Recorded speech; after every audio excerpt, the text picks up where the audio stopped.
ಎಲ್ಲರಿಗೂ ನಮಸ್ಕಾರ. ಇವತ್ತು ನಮ್ಮ ಬೆಳಗಾವಿ ಜಿಲ್ಲೆ ಮಾಜಿ ಸೈನಿಕರ ಸಂಘಟನೆಗಳ ಮಹಾ ಒಕ್ಕೂಟದ ವತಿಯಿಂದ ಆಯೋಜಿಸಿರುವಂತಹ ಈ ಪತ್ರಿಕಾಗೋಷ್ಠಿಗೆ ಆಗಮಿಸಿದಂತಹ ಎಲ್ಲ ನಮ್ಮ ಪತ್ರಿಕಾ ಮಾಧ್ಯಮದವರಿಗೆ, ನಮ್ಮ ಸಂಘಟನೆಯ ಎಲ್ಲ ಪದಾಧಿಕಾರಿಗಳಿಗೆ, ಇವತ್ತು ಈ ಪತ್ರಿಕಾಗೋಷ್ಠಿಗೆ ಆಗಮಿಸಿದಂಥ ಎಲ್ಲರಿಗೂ ನಾನು ನನ್ನ ವೈಯಕ್ತಿಕವಾಗಿ ನಮ್ಮ ಸಂಘಟನೆ ಪೂರ್ವಕವಾದಂಥ ಸ್ವಾಗತವನ್ನು ಕೋರ್ತೀನಿ.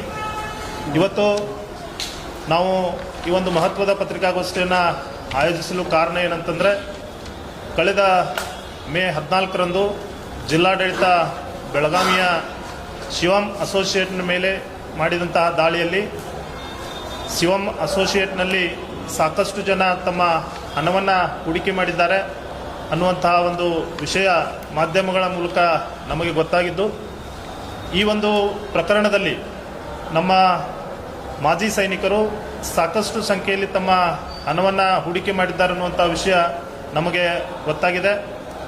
ಆದ್ದರಿಂದಾಗಿ ಇವತ್ತು ನಾವು ಈ ಒಂದು ಮಾಧ್ಯಮಗೋಷ್ಠಿಯನ್ನು ಆಯೋಜನೆ ಮಾಡಿದ್ದೀವಿ. ಈ ಒಂದು ಪ್ರಕರಣದಲ್ಲಿ ಹಣ ಹೂಡಿಕೆ ಮಾಡಿರುವಂತಹ ನಮ್ಮ ಮಾಜಿ ಸೈನಿಕರು ಯಾಕೆ ಆ ಒಂದು ಹಣವನ್ನು ಅಲ್ಲಿ ಹೂಡಿಕೆ ಮಾಡಿದ್ದಾರೆ ಅನ್ನುವಂಥ ವಿಷಯವನ್ನು ನಾವು ಗಮನಿಸಿದಾಗ, ಒಬ್ಬ ಸೈನಿಕ ಇವತ್ತು ನಿವೃತ್ತನಾಗಿ ಬರಬೇಕಂತಂದರೆ ಸುಮಾರು 17 ವರ್ಷ, 20 ವರ್ಷ, 25 ವರ್ಷ ಸೇವೆ ಮಾಡಿ ರಿಟೈರ್ಡ್ ಆಗ್ತಾನೆ. ಆ ಹೊತ್ತಿಗೆ ಅವನಿಗೆ 35ರಿಂದ 40 ವರ್ಷ ವಯಸ್ಸಾಗಿರ್ತದೆ. ಇನ್ನೂ ದುಡಿಯುವಂಥ ಶಕ್ತಿ ಅವನಲ್ಲಿ ಇರ್ತದೆ, ಆದರೆ ನಿವೃತ್ತಿ ಆಗಬೇಕಾಗ್ತದೆ. ಹೀಗೆ ನಿವೃತ್ತಿ ಆದಮೇಲೆ ಬಂದು ಈಗಿನ ಒಂದು ವೈಜ್ಞಾನಿಕ ಯುಗದಲ್ಲಿ ಜೀವನ ಶೈಲಿಯಾಗಲಿ, ಮಕ್ಕಳ ವಿದ್ಯಾಭ್ಯಾಸವಾಗಲಿ, ಮನೆತನದ ಖರ್ಚುಗಳಾಗಲಿ, ಇವೆಲ್ಲವುಗಳನ್ನು ಕೇವಲ ಪೆನ್ಷನ್ ಮೇಲೆ ಆಧಾರಿತನಾಗಿ ಹಾಗೂ ತನ್ನ 15-20 ವರ್ಷಗಳ ಕಾಲ ಸೇವೆ ಸಲ್ಲಿಸಿ ಬಂದಂಥ ದುಡ್ಡನ್ನು ಎಲ್ಲಾದರೂ ಒಂದು ವೇಳೆ ಒಂದು ಸ್ಥಾನದಲ್ಲಿ ಹೂಡಿಕೆ ಮಾಡಿ ಅದರಿಂದಲೂ ಕೂಡ ಬಂದ ಹಣವನ್ನು ತನ್ನ ಜೀವನೋಪಕ್ಕಾಗಿ ಬಳಸಿಕೊಳ್ಳುವಂಥ ವಿಚಾರದಿಂದ, ಒಳ್ಳೆಯ ಸದುದ್ದೇಶದಿಂದ ಒಬ್ಬ ಸೈನಿಕ ತನ್ನ ಹಣವನ್ನು ಹೂಡಿಕೆ ಮಾಡ್ತಾನೆ. ಅಂಥದ್ರಲ್ಲಿ ನಮ್ಮೆಲ್ಲ ಮಾಜಿ ಸೈನಿಕರು ಕೆಲವೊಂದಷ್ಟು ಜನ ಹೂಡಿಕೆ ಮಾಡಿದ್ದಾರೆ ಅನ್ನುವಂಥದ್ದು ಮಾಹಿತಿ ನಮಗೆ ಪತ್ರಿಕಾದ ಮೂಲಕವೇ ಗೊತ್ತಾಗಿದೆ. ನಮ್ಮ ಸೈನಿಕರು ಏನು ಹಣವನ್ನು ಹೂಡಿಕೆ ಮಾಡಿದ್ದಾರೆ, ಅದರ ಹಿಂದಿನ ಉದ್ದೇಶ, ಅವರು ಮಾಡಿದಂಥ ಉದ್ದೇಶ ಸರಿಯಾಗಿದೆ. ಆದರೆ ಎಲ್ಲಿ ಹೂಡಿಕೆ ಮಾಡಿದ್ದಾರೆ, ಯಾಕೆ ಮಾಡಿದ್ದಾರೆ ಅನ್ನುವಂಥದ್ದನ್ನು ತನಿಖೆ ಮುಂದೆ ಗೊತ್ತಾಗುವಂಥದ್ದು. ಈಗಾಗಲೇ ಈ ಪ್ರಕರಣ CID ತನಿಖೆಯಲ್ಲಿದ್ದು, ಆ ತನಿಖೆ ಇನ್ನೂ ನಡೀತಾ ಇದೆ. ತನಿಖೆ ಮುಗಿದ ಮೇಲೆ ಕಾನೂನು ಕ್ರಮವಾಗಿ ಅದರ ಏನು ಕ್ರಮ ಕೈಗೊಳ್ಳಬೇಕು, ಜಿಲ್ಲಾಡಳಿತ, ಸರ್ಕಾರ ಆಗಲಿ, CID ಅಧಿಕಾರಿಗಳಾಗಲಿ ಆ ತನಿಖೆಯನ್ನು ಪೂರ್ಣಗೊಳಿಸಿದ ನಂತರನೇ ಗೊತ್ತಾಗ್ಬೋದು ಇದು ಏನು ಅಂತೇಳಿ. ನಾವು ಈಗ ಈ ಪತ್ರಿಕಾ ಮಾಧ್ಯಮದ ಮೂಲಕ ಇನ್ನೊಂದು ವಿನಂತಿಯನ್ನು ಮಾಡ್ಕೊಳ್ಳೋದಪ್ಪ ಅಂತಂದರೆ, ನಮಗೇನು ಸಿಕ್ಕಂಥ ಮಾಹಿತಿ ಪ್ರಕಾರ ನಮ್ಮೆಲ್ಲ ಮಾಜಿ ಸೈನಿಕರು ಏನು ಹೂಡಿಕೆ ಮಾಡಿದ್ದಾರೆ ಅನ್ನುವಂಥ ಒಂದು ಮಾಹಿತಿ ಇದೆ. ಒಂದು ವೇಳೆ ಈಗೇನಾದರೂ ನಿನ್ನೆ ತಾನೇ ಮಾಧ್ಯಮದ ಮೂಲಕ ನಾವು ಗಮನಿಸಿದ್ದೀವಿ, ಆ ಹಣವನ್ನು ಹೂಡಿಕೆ ಮಾಡಿದಂಥ ಹಣವನ್ನು ಮರಳಿ ವಂಚನೆಗೊಳಗಾದವರಿಗೆ ಅಥವಾ ಹೂಡಿಕೆ ಮಾಡಿದಂಥವರಿಗೆ ನೀಡಬೇಕಂತಂದರೆ ಯಾವ ರೀತಿ ನಾವು ನೀಡಬೇಕು ಅನ್ನುವಂಥದ್ದು ವಿಷಯವನ್ನು ನಾವು ಆಲಿಸಿದ್ದೀವಿ. ಒಂದು ವೇಳೆ ಹಾಗೇನಾದರೂ ಮಾಡಲು ಪ್ರಯತ್ನ ಆದರೆ, ಮೊದಲನೇದಾಗಿ ನಮ್ಮ ಸೈನಿಕರನ್ನು ಅದರಲ್ಲಿ ಪರಿಗಣಿಸಿ ಅವರ ಹಣವನ್ನು ಮರುಕಳಿಸಬೇಕಂತೇಳಿ ನಾವು ಈ ಮೂಲಕ ಜಿಲ್ಲಾಡಳಿತಕ್ಕಾಗಲಿ, ಅಧಿಕಾರಿಗಳಿಗಾಗಲಿ, ಸರ್ಕಾರಕ್ಕಾಗಲಿ ನಾವು ಮನವಿಯನ್ನು ಮಾಡ್ಕೊಳ್ತೇವೆ ಈ ಮೂಲಕ. ಯಾಕಪ್ಪ ಅಂತಂದ್ರೆ, ಒಬ್ಬ ಸೈನಿಕ ದೇಶಕ್ಕಾಗಿ ಸುಮಾರು 17-20 ವರ್ಷ ಸೇವೆ ಮಾಡ್ತಾನೆ.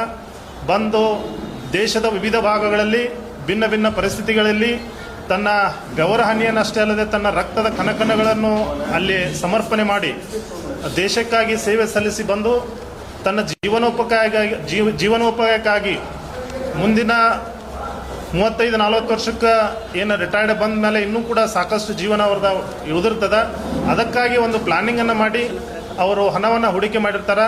ಅದಕ್ಕಾಗಿ ನಮ್ಮ ಯಾವುದೇ ಮಾಜಿ ಸೈನಿಕರಿಗೆ ಅನ್ಯಾಯ ಆಗಬಾರ್ದು ಮತ್ತು ಯಾರಿಗೂ ಕೂಡ ಅನ್ಯಾಯ ಆಗಬಾರ್ದು. ಮಾಜಿ ಸೈನಿಕರಿಗೆ ಅಷ್ಟೇ ಅಲ್ಲ, ಯಾರಿಗೂ ಕೂಡ ಅನ್ಯಾಯ ಆಗಬಾರ್ದು ಅನ್ನುವಂಥ ದೃಷ್ಟಿಯಿಂದ ನಾವು ಜಿಲ್ಲಾಡಳಿತಕ್ಕೆ ಒಂದು ವಿಶೇಷವಾದಂಥ ಮನವಿ ನಮ್ಮ ಮಹಾ ಒಕ್ಕೂಟದಿಂದ ಏನು ಮಾಡ್ತೀವಿ ಅಂತಂದ್ರೆ, ಏನಾದರೂ ಒಂದು ರೀತಿ ತಾವು ಹಣವನ್ನು ಹೂಡಿಕೆ ಮಾಡಿದಂಥ ಹಣವನ್ನು ಫ್ರೀಸ್ ಏನಾಗಿದೆ ಅದನ್ನೇನಾದರೂ ನೀಡೋರಿದ್ದರೆ ಫಸ್ಟ್ ಅದರೊಳಗೆ ನಮ್ಮ ಮಾಜಿ ಸೈನಿಕರನ್ನು ಪರಿಗಣಿಸಿ ಯಾರೆಲ್ಲ ಇನ್ವೆಸ್ಟ್ ಮಾಡಿದಾರೋ ಅವರಿಗೆ ಅದು ಇನ್ವೆಸ್ಟ್ ಮಾಡಿದಷ್ಟು ಹಣವನ್ನಾದರೂ ನೀಡಿ ನಮ್ಮ ಮಾಜಿ ಸೈನಿಕರ ಒಂದು ಮನವಿಯನ್ನು ತಾವು ಸ್ವೀಕರಿಸಿ ಯಾವುದೇ ನಮ್ಮ ಮಾಜಿ ಸೈನಿಕರಿಗೆ ಅನ್ಯಾಯವಾಗದ ರೀತಿಯಲ್ಲಿ ತಾವು ಕ್ರಮ ಕೈಗೊಳ್ಳಬೇಕು ಅನ್ನುವಂಥದ್ದೊಂದು ಬೇಡಿಕೆ ಇದೆ. ಇನ್ಮೇಲೆ ಇದಾದ ನಂತರ ನಮ್ಮ ಮಾಜಿ ಸೈನಿಕರಿಗೆ ನಾವು ಸಂಘಟನಾತ್ಮಕವಾಗಿ ನಮ್ಮ ಸಂಘಟನೆಯಿಂದ ಒಂದು ಮನವಿ, ಒಂದು ಸೂಚನೆಯನ್ನು ನೀಡೋದೇನಪ್ಪ ಅಂತಂದ್ರೆ, ನಾವೆಲ್ಲ ಮಾಜಿ ಸೈನಿಕರು ಬಹಳ ಕಷ್ಟದಲ್ಲಿ ನಮ್ಮ ಸೇವೆಯನ್ನು ಮಾಡಿ ನಾವು ಇವತ್ತು ಬಂದಿರ್ತೀವಿ. ಬಂದಿರುವಂಥ ಹಣವನ್ನು ನಮ್ಮ ಕೈಯಿಂದ ತಪ್ಪಿದ್ರೆ ಅದು ಯಾವ ರೀತಿ ಪರಿಣಾಮ ಬೀರ್ತದೆ ಅನ್ನುವಂಥದ್ದು ಸಾಕಷ್ಟು ಜನರಿಗೆ ಗೊತ್ತಿದೆ. ಅದಕ್ಕಾಗಿ ತಾವು ತಮ್ಮ ಹಣವನ್ನು ಎಲ್ಲೇ ಆದರೂ ಹೂಡಿಕೆ ಮಾಡಬೇಕಂತಂದ್ರೆ ಕಾನೂನುಬದ್ಧವಾಗಿರುವಂತಹ, ಕಾನೂನಿನ ಚೌಕಟ್ಟಿನಲ್ಲಿರುವಂತಹ ನ್ಯಾಷನಲೈಸ್ ಬ್ಯಾಂಕ್ಗಳಲ್ಲಾಗಲಿ ಅಥವಾ ಇನ್ನೂ ಸಾಕಷ್ಟು ವೇದಿಕೆಗಳಿದ್ದಾವೆ ಹಣವನ್ನು ಹೂಡಿಕೆ ಮಾಡಲು. ಅಲ್ಲಿ ತಾವು ಹಣವನ್ನು ಹೂಡಿಕೆ ಮಾಡಿ ಯಾವುದೇ ಏನೋ ಗೊತ್ತಿಲ್ಲದೆ ಊಹಾಪೋಹಗಳಿಗೆ ಒಳಗಾಗಿ ತಮ್ಮ ಅತ್ಯಮೂಲ್ಯವಾದಂಥ ಹಣವನ್ನು, ತಮ್ಮ ಇಡೀ ಜೀವನವನ್ನೇ ಆ ಹಣದ ಮೇಲೆ ನಾವು ನಿರ್ಭೀತರಾಗಿರ್ತೀವಿ, ಅಂಥ ಹಣವನ್ನು ಸಿಕ್ಕ ಸ್ಥಳಗಳಲ್ಲಿ ತಾವು ಇನ್ವೆಸ್ಟ್ ಮಾಡಬಾರ್ದು, ಹೂಡಿಕೆ ಮಾಡಬಾರ್ದು ಅನ್ನುವಂಥ ಮನವಿಯನ್ನು ಇವತ್ತು ನಾವು ನಮ್ಮ ಮಹಾ ಒಕ್ಕೂಟದಿಂದ ನಮ್ಮೆಲ್ಲ ಮಾಜಿ ಸೈನಿಕರಿಗೆ ತಿಳಿಸಲಿಕ್ಕೆ ಇಷ್ಟಪಡ್ತೀವಿ ಸರ್.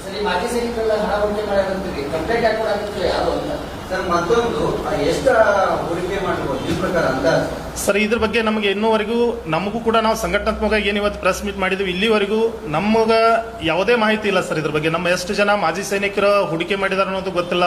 ಮಾಧ್ಯಮದ ಮೂಲಕನೇ ಗೊತ್ತಾಗಿರೋದು, ಸಾವಿರಾರು ಸಂಖ್ಯೆಯಲ್ಲಿ ಮಾಜಿ ಸೈನಿಕರಲ್ಲಿ ಹೂಡಿಕೆ ಮಾಡಿದಾರೆ ಅನ್ನೋಂಥದ್ದು ಮಾಧ್ಯಮದ ಮೂಲಕ ಗೊತ್ತಾಗಿದ್ದು. ನಮ್ಮ ಸಂಘಟನೆಗೆ ಅಥವಾ ನಮಗಾಗಲಿ ಇನ್ನೂವರೆಗೂ ಯಾರು ನಾವು ಇನ್ವೆಸ್ಟ್ಮೆಂಟ್ ಮಾಡಿದ್ದೀವಿ, ನಾವು ಇಷ್ಟು ಇನ್ವೆಸ್ಟ್ ಮಾಡಿದ್ದೀವಿ ಅಂತ ನಮಗೆ ಗೊತ್ತಿಲ್ಲ. ಅನ್ಯಾಯ ಆಗಿದೆ ಅನ್ನೋದಕ್ಕೆ ಸರಿ ಸಂಘಟನೆದವ್ರು ಕೊಡಕ್ಕೆ ಸರ್. ಈಗ ಸಂಘಟನೆಯಲ್ಲಿ ನಮಗೆ ಇನ್ನೋವರೆಗೆ ನಮಗೂ ಕೂಡ ಯಾರು ಬಂದು ಹೇಳಿಲ್ಲ ಸರ್. ಮಾಧ್ಯಮದಲ್ಲಿ ಈಗಾಗಲೇ ನಾವು ವರದಿಯನ್ನು ನೋಡಿದೀವಿ. ಫಸ್ಟ್ ದಿನ ಏನು ಇದಾಗಿತ್ತು ಅವಾಗನ ಮಾಧ್ಯಮದವರು ಹೇಳಿದಾರೆ ಸಂಘಟನೆಯಲ್ಲಿ ಸಾಕಷ್ಟು ಜನ ಮಾಜಿ ಸೈನಿಕರು ಇದರ ಮೇಲೆ ಹೂಡಿಕೆ ಮಾಡಿದ್ದಾರೆ ಅಂತೇಳಿ. ಅದೇ ಆಧಾರದ ಮೇಲೆ ಇದು ಬಹಳಷ್ಟು ಚರ್ಚೆ ಒಳಗಾಗಿದೆ ಈ ವಿಷಯ. ಇಡೀ ರಾಜ್ಯದಲ್ಲೇ ಚರ್ಚೆ ಇದೆ, ಇಡೀ ದೇಶದಲ್ಲೇ ಚರ್ಚೆ ಇದೆ. ಹಾಗಾಗಿ ನಮ್ಮ ಮಾಜಿ ಸೈನಿಕರು ಎಷ್ಟು ಮಾಡಿದಾರೋ ಏನು ಮಾಡಿದಾರೋ ಅದು ಗೊತ್ತಿಲ್ಲ. ಬಟ್ ಮಾಡಿದ್ರೆ ಆ ರೀತಿ ನಮ್ಮ ಸೈನಿಕರನ್ನ ಪರಿಗಣಿಸ್ರಿ ಅನ್ನುವಂಥ ಉದ್ದೇಶದಿಂದ ನಾವು ಸಂಘಟನಾತ್ಮಕವಾಗಿ ಈ ಕ್ರಮವನ್ನು ಮಾಡತ್ತೇವೆ ಸರ್. ನಾವು ಸರ್, ನಮಗೂ ಕೂಡ ಕೆಲವೊಂದು ಮಾಧ್ಯಮದ ಮೂಲಕ ನಾವು ಕೇಳಿದ್ದು ಏನಪ್ಪಾ ಅಂತಂದ್ರೆ, ಇದುವರೆಗೆ ಅವ್ರು ಯಾರಿಗೂ ಕೂಡ ಪ್ರತಿಯೊಂದು ಯಾವುದೋ ತಿಂಗಳಲ್ಲಿ ಅವ್ರು ಮಿಸ್ ಮಾಡದೆ ದುಡ್ಡನ್ನು ಕೊಡ್ತಾ ಇದಾರೆ ಅನ್ನುವಂಥ ಮಾಹಿತಿ ಇದೆ ಸರ್. ಹಾಗಾಗಿ ಅವ್ರು ಎಷ್ಟು ವರ್ಷದಿಂದ ನಡೆಸ್ತಾ ಇದ್ದಾರೋ ಏನು ಮಾಡ್ತಾ ಇದಾರೋ ಗೊತ್ತಿಲ್ಲ. ಕಳೆದ 10-15 ವರ್ಷದಿಂದ ಸಂಸ್ಥೆ ನಡೀತಾ ಇದೆ ಅನ್ನುವಂಥದ್ದು ಮಾಹಿತಿ ಇದೆ. ಅಲ್ಲಿಂದ ಇಲ್ಲಿವರೆಗೂ ಕೂಡ ಇವತ್ತಿನವರೆಗೂ ಕೂಡ ಯಾರಿಗೂ ತಪ್ಪಿಸದ್ಲೆ ಹಣ ಕೊಟ್ಟಿದ್ದಾರೆ ಅನ್ನುವಂಥದ್ದು ಗಮನಕ್ಕೆ ಬಂದಿದೆ. ಆದ್ರೆ ಅದು ಎಲ್ಲಿಂದ ಬರ್ತಾ ಇದೆ, ಹೇಗೆ ಬರ್ತಾ ಇದೆ ಅನ್ನುವಂಥದ್ದು ಮುಖ್ಯ ಆಗ್ತದೆ. ಅದನ್ನ ನಾವು ಮಾಜಿ ಸೈನಿಕರು ಗಮನಿಸಿ ಮುಂದಿನ ದಿನಮಾನಗಳಲ್ಲಿ ನಾವು ಕ್ರಮ ಕೈಗೊಳ್ಳಬೇಕು. ಹಾಂ ಸರ್. ಸರ್, ಚೀಟಿಂಗ್ ಆಗಿಲ್ಲ ಅನ್ನೋದಕ್ಕೆ ಇನ್ನು ನಮ್ಮ ಗಮನಕ್ಕೆ ಯಾವುದೇ ಇಲ್ಲ. ಈಗಾಗಲೇ CID ತನಿಖೆಯಲ್ಲಿದೆ. ತನಿಖೆ ಮುಗಿದ ಮೇಲೆ ಗೊತ್ತಾಗೋದು ಚೀಟಿಂಗ್ ಆಗಿದೆ, ಮೋಸ ಆಗಿದೆ, ವಂಚನೆ ಆಗಿದೆ ಅನ್ನುವಂಥದ್ದು ಪ್ರಕರಣದ ತನಿಖೆ ಮುಗಿದ ಮೇಲೆ ಗೊತ್ತಾಗೋದು ಸರ್. ಸರ್, ನಾವು ಯಾರಿಗೂ ಭೇಟಿಯಾಗಿಲ್ಲ. ನಿನ್ನೆ ಇದನ್ನು ಪತ್ರಿಕಾಗೋಷ್ಠಿಯನ್ನು ನಡೆಸಬೇಕಂತೇಳಿ ನಾವು ಏನು ನಿನ್ನೆ ಕಮಿಷನರ್ ಸರ್ ಭೇಟಿಗೆ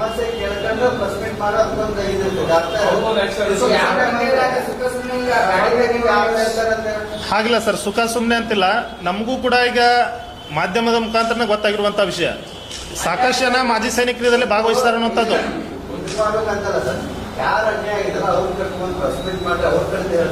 ಅನ್ಯಾಯ ಆಗೈತೆ ಅಂತ ಹೇಳ ಸರ್. ಈಗ ಯಾರು ಅನ್ಯಾಯ ಆಗೈತೆ ಅಂತ ಬಂದಿಲ್ಲ.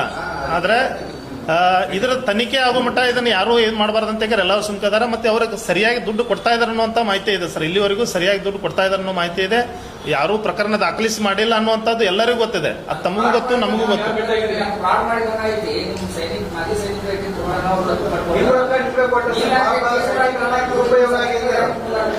ಏನ್ ಸರ್? ಅಲ್ಲ, ಸೈನಿಕರ ಮುಂದೆ ಅಲ್ಲ, ನಮ್ಮ ಕಡೆ ಯಾರಾದ್ರೂ ಬಂದ್ರೆ ಗೊತ್ತಾಗೋದಿಲ್ಲ ಸರ್. ಈಗ ಯಾರಾದರೂ ಆ ರೀತಿ ನಮ್ಮ ಕಡೆ ಯಾರಾದರೂ ಬಂದ್ರೆ, ನಾವು ಇಂಥ ಇನ್ವೆಸ್ಟ್ ಮಾಡಿದೀವಿ, ನಾವು ಮೋಸ ಆಗಿದೆ ನಮ್ಮ ಕಡೆ ಬಂದ್ರೆ ನಾವು ಕೂಡ ಜಿಲ್ಲಾಧಿಕಾರಿ ಅವರಿಗೆ ಅವ್ರು ಎಷ್ಟು ಜನ ಸೇರಿದಾರೆ ಅನ್ನೋದನ್ನು ಕೊಡ್ಬೋದು. ನಮ್ಮ ಜೋಡಿ ನಮ್ಮ ತರ ಬಂದ್ರೆ. ಈಗ ನಾವು ಸಂಘಟನಾತ್ಮಕವಾಗಿ ಏನ್ ಮಾಡ್ಬೇಕಾಗಿದೆ, ನಾವು ನಮ್ಮ ಮಾಜಿ ಸೈನಿಕರಿಗೆ ಜಾಗೃತಿಯನ್ನು ಮಾಡಬೇಕಾಗಿದೆ. ಅದಕ್ಕಾಗಿ ನಾವು ಇನ್ನು ಮುಂದೆ ಈ ರೀತಿ ಯಾವುದಂತ ಘಟನೆ ಆಗಬಾರ್ದು ಅನ್ನುವಂಥ ಒಂದು ಜಾಗೃತಿ ಮೂಡಿಸುವ ಸಲುವಾಗಿ ಈ ಒಂದು ಕಾರ್ಯಕ್ರಮವನ್ನು ನಾವು ಇಟ್ಕೊಂಡಿದ್ದೀವಿ ಸರ್.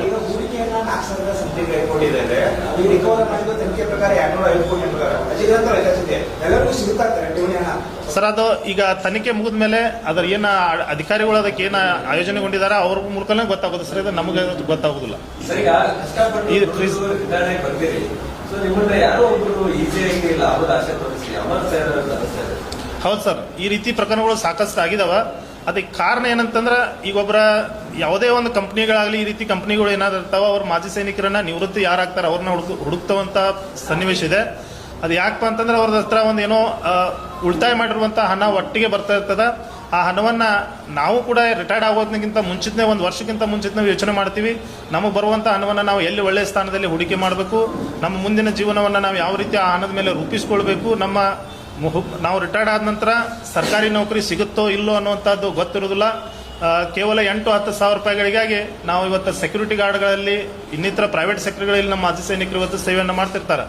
35-45 ವರ್ಷಕ್ಕೆ 20 ಸಾವಿರ 25 ಸಾವಿರ ಪೆನ್ಷನ್ ಮೇಲೆ ಅವ್ರ ಕೆಲಸ ನಡೆಯೋದಿಲ್ಲ.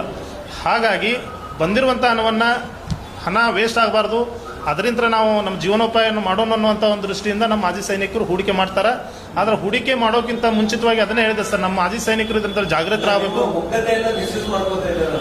ಖಂಡಿತವಾಗಿ ಸರ್ ಇದೆ, ಕೆಲವೊಂದು ಆಗಿದೆ, ಕೆಲವೊಂದು ಆಗ್ತಾ ಇದೆ.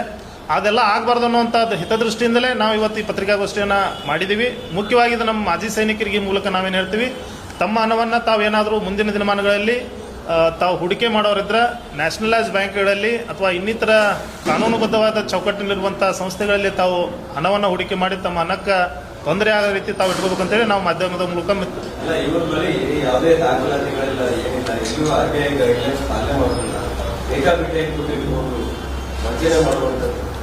ಆಗಿದೆ ಸರ್. ಅದಕ್ಕಾಗಿ ಈಗ ತನಿಖೆ ನಡೆದಿದೆ. ಆ ತನಿಖೆ ನಡೆದ ಮೇಲೆ ನಮಗೆ ಇದ್ರ ಬಗ್ಗೆ ಗೊತ್ತಾಗೋದು, ಅದು ಎಷ್ಟು ನಿಜ ಇದೆ, ಎಷ್ಟು ಸುಳ್ಳಿದೆ, ಮೋಸ ಆಗಿದೆಯೋ ಇಲ್ಲೋ ಅನ್ನೋಂಥ ಗೊತ್ತಾಗೋದು ತನಿಖೆನ ಮುಗಿದ ಮೇಲೆ ಗೊತ್ತಾಗೋದು. ಮನವಿ ಸರ್, ನಾವು ಮಾನ್ಯ ಜಿಲ್ಲಾಧಿಕಾರಿಗಳಿಗೆ ಮನವಿ ಕೊಡ್ಬೇಕನ್ನು ಅನ್ಕೊಂಡಿದ್ದೀವಿ. ಆದ್ರೆ ನಮ್ಮ ಕಡೆನೂ ಇದುವರೆಗೂ ಯಾರೂ ಮಾಜಿ ಸೈನಿಕರು ಬಂದಿಲ್ಲ ನಮಗಿದೆ. ಮನವಿಯನ್ನು ಕೊಡ್ತೀವಿ ಸರ್ ನಾವು ಮಾನ್ಯ ಜಿಲ್ಲಾಧಿಕಾರಿಗಳಿಗೆ. ಇನ್ನೊಂದು ವಾರ 1-2 ದಿನದಲ್ಲಿ ನಮ್ಮ ಸಂಘಟನೆ ಪರವಾಗಿ ಬೆಳಗಾವಿ ನಮ್ಮ ಮಾನ್ಯ ಜಿಲ್ಲಾಧಿಕಾರಿಗಳಿಗೂ ಮನವಿ ಕೊಡಬೇಕಂತ ವಿಚಾರ ಇದೆ.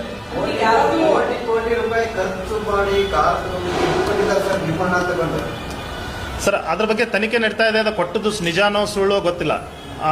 ಅದ್ರ ಬಗ್ಗೆ ತನಿಖೆ ಮುಗಿದ ಮೇಲೆ ಎಲ್ಲರಿಗೂ ಗೊತ್ತಾಗ್ತದೆ, ನಮಗೂ ಅದ್ರ ಮೇಲೆ ಅವಾಗ ಗೊತ್ತಾಗೋದು. ಇಲ್ಲ ಸರ್, ಇದುವರೆಗೆ ನಮ್ಮನ್ನು ಯಾರೂ ಭೇಟಿಯಾಗಿಲ್ಲ.